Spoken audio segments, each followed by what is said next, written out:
masalah harta tahta wanita. Yang pertama harta dulu ya. Rasulullah SAW bersabda, fa inna likulli ummatin fitnatun. Setiap umat itu semuanya punya ujiannya masing-masing. Dan Rasulullah mengatakan wa fitnatu ummati almal, dan fitnahnya umatku ada pada harta.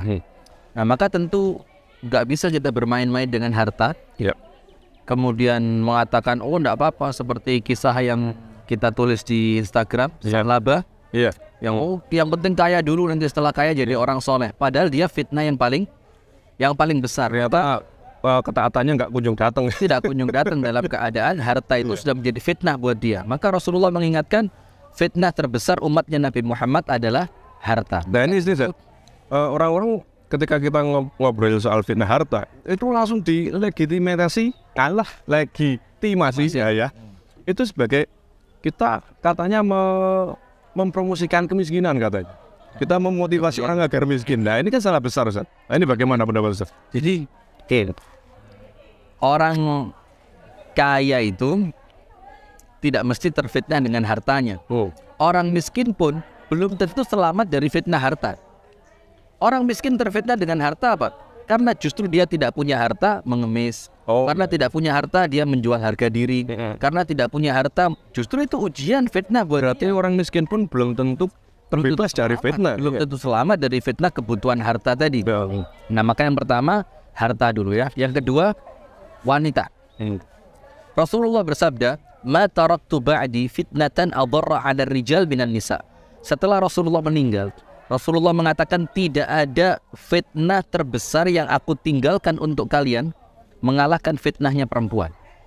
Nah, berarti kalau kita tahu harta saja sudah sebegitu mengerikannya, apalagi main-main dengan urusan perempuan. Maka wanita ini betul-betul sebisa mungkin kita hindari berinteraksi dengan perempuan manapun yang berpotensi memunculkan fitnah. Melalui medsos, melalui hatta pengajian atau yang lain. Kalau memang bisa kita hindari semaksimal mungkin, kita hindari. Dan yang terakhir apa? Tahta, jabatan. Nah, Rasulullah mengatakan kepada para sahabatnya, la tas'alul imarah, jangan minta jabatan. Sampai sekelas sahabat Nabi yang bernama Abu Dzar itu minta jabatan kepada Rasulullah karena semangatnya itu karena dia ingin bermanfaat. Tapi Rasulullah bilang apa? Ya Abu Dzar innaka dha'if. Wahai Abu Dzar, ini kamu orang lemah. Sementara amanah yang kamu minta ini sesuatu yang berat, akan menjadi penyesalan kelak di hari kiamat.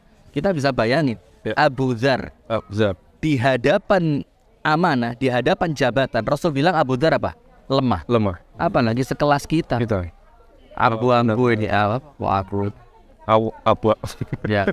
Jadi Ustaz, 3 fitnah ini Ustaz, ini perlu penegasan khusus bahwa 3 fitnah ini bukan berarti ketiganya itu kita tinggalkan seluruhnya. Artinya waspada.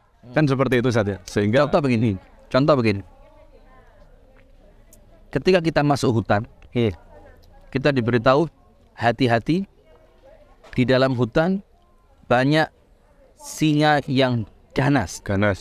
Maka tentu dengan ucapan hati-hati di dalam hutan banyak singa yang ganas bukan melarang kita masuk hutan.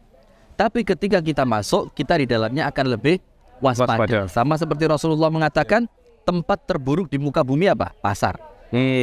Bukan berarti Rasulullah melarang kita masuk pasar, bahwa Rasulullah juga berdagang. Kan begitu. Tapi apa? Ketika Rasul mengatakan tempat terburuk adalah pasar, menjadikan kita ketika masuk ke tempat itu, kita sudah mulai apa? Warning.